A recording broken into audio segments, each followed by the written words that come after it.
guys, welcome to my channel. My name is Miracle, maybe for short. So our next video is from Jordan Peterson. It said Jordan Peterson, progressive student, was left speechless on the basics, speechless on sex. Let's check this video out. So my question is, as a redeemed progressive, what is the key to empowering men in the Me Too age while maintaining healthy boundaries and strong behavioural expectations? We've had relatively reliable birth control since 1960. Okay, that's not very long.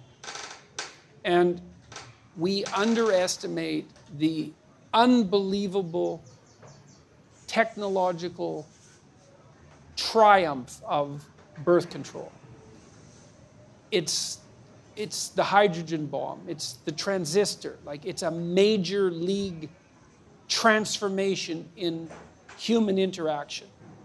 Women are now free from involuntary reproduction. That's never been the case in the entire history of the planet. Okay, we don't know exactly what to do about that. Okay, so the first idea in the 60s was, hell, let's party. And you can see why. It's like, what the rules for not engaging in promiscuous sexual intercourse seemed to have vanished. So we had a couple of decades of experimentation. It's like, well, how'd that go? Little hard on the family, I would say. That's not so good for kids. AIDS, that wasn't a plus. Could have killed us all. And it mutated, particularly to take advantage of promiscuous sex, because viruses are very tricky things. So it turns out that sex is a little bit more complicated than we thought. Well, it actually turns out that it's a lot more complicated than we think. Okay, and now it's 50, 60 years later, and we're trying to sort this out. It's like, well, when is it okay to have sex? Exactly. And when is it not okay to have sex? And what does it mean that it's okay? And what does consent mean? And the answer to that is, well, we never used to have to think these things through, because the rule was don't have sex until you get married. That was the rule. Now that isn't the rule. Okay, so what's the rule? Well, we're not having a conversation about the rule. We're waiting till someone does something that seems like it might be untoward and then mobbing them and trying to extract the rule out that way. And it's not a very effective way of doing it. You want to decrease campus rape? That's easy. Get rid of alcohol. No one has that conversation. It's like, I did my PhD work on alcohol. 50% of the people who are murdered are drunk. And 50% of the people who kill them are drunk. And almost all the date rape situations are consequences of excess intoxication. But yet there's a party culture on campuses and anything goes. And you also have this strange thing, especially on the radical left, which is unbelievably paradoxical, where absolutely every form of sexual expression imaginable is 100% permissible because sex is fine, but it's so dangerous that while you're dancing with someone at a Princeton mixer, you have to ask them 2 or 3 times if it's okay for you to continue. And that's actually the case, by the way. I'm not making that up. It's like, well, both of those things can't be true. Now, what's happening, I think, on the Me Too end of things and the affirmative consent end of things is the old sexual taboos are reasserting themselves. The idea that we can extract sex out from emotional intimacy, and especially emotional intimacy, I would say, psychological intimacy, maybe even from long-term relationship, I don't believe it's a tenable idea. I don't think we can do it. And a lot of what we're seeing is the backlash against that. It's like, well, I feel used. Because one of the things that's happening on the really radical end of the anti-sexual abuse movement is the idea that, well, if you have intercourse with someone and then you regret it the next day, that's evidence that it wasn't consensual. Well,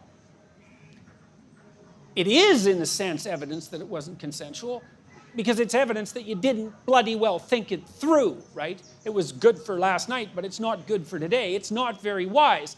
the question is, well, what constitutes consent? And we need to have a very serious conversation about that. Like, under what circumstances is it acceptable to give consent? But we're not mature enough to have that conversation. We want it both ways. We want to be able to do whatever we want, with whoever we want, whenever we want, with no consequences, and we want there never to be any trouble about consent. It's like, well, no, that's not going to happen. I don't think that sex works very well outside of committed relationships. I don't think there's any evidence that it does. There's a strong proclivity across cultures for the enforcement, social enforcement of long-term monogamy. And there's reasons for that. And I think you deviate from that at your peril. So now, if you want to deviate from that, there's all sorts of reasons to do it. And I can understand why people are interested in adventure and all of that. But, my sense also as a clinician is, you only really get to try out about 5 people in your life. You have to make a decision pretty damn quick. Like between 20 and 30, there's a lot of things to get straight, and long-term mate is usually one of them. And most of the time, people should be more careful with their sexual behavior when they're young, especially when they're drunk, than they are. And I just think it's so interesting that all of the taboo reconstruction is coming from the radical left. It's not what you'd expect at all. You'd think it'd be the damn right-wing Christians complaining about, sexual immorality. It's like, no, it's the radical lefties. You have to have signed consent before making any physical move. And then that's so what? Really? Who thought that up? That's the stupidest thing I've ever heard. You know how awkward that would be? You're supposed to be able to do a little bit of nonverbal reading, right? I mean, that's part of romance. You ever see a movie where the 2 people who are dating exchange consent notes? Like, that doesn't happen. So it's an unrealistic solution. But I think the real solution is that despite the fact that we have reliable birth control, we're going to have to relearn what the acceptable rules of propriety are with regards to sexual relationships. One of the things I often tell my young clients is, don't do anything physically with anyone that you wouldn't talk to them about. Because if you're too damn embarrassed to talk about it, well, maybe it's a little premature in the relationship to actually do it. And then there's harm in it. There's emotional harm in it on both parties. There's the cheapening of both parties. So it's going to take us a long time to sort this out. But hopefully we can do it in a serious manner, and it won't be merely a matter of mobbing those who seem to have made an error. So. Oh, guys, this is a lot of wisdom from Jordan Peterson. Jordan Peterson, I love the way he just ended everything. I love the way he just analyzed everything. Guys, I really learned something from Jordan Peterson today. I love the way he passes out everything. I love the way he broke everything in pieces. I love the way he just arranged it. This man is so intellectual. Gosh, guys, there's something that he said at the end. He said that don't do anything with anybody physically if you will not talk to them about it. Yeah. Why would you? This one is just so relatable. I love the way he just came forward with straight answers. Gosh. You see, Thomas Sowell and Jordan Peterson, these 2 people, they are so, whatever they are saying, most of their sayings, they are so relatable. I just love this man. I just so love this man. And the problem with casual sex is that our minds gets distracted by it. Yes, it really gets distracted by it. Through intimacy, we develop feelings with people that we don't really care about, with people we don't really put our minds in them. Maybe we are just there for another thing, or or I don't really know. Maybe they'll just put their mind that yes, I'm not really there for the relationship. I don't really like him that much.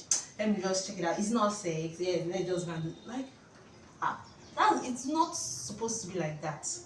But this kind of people, they won't commit. They will not. You see them even comparing you to other people. That this will know this one is not sexually active, and this one is sexually active, this and that. And it brings about a lot of wasted time between you and the other partner, loss of focus. Let me know your thoughts in the comment section. Watch, like, and subscribe to my channel, and have a wonderful day ahead. Bye bye.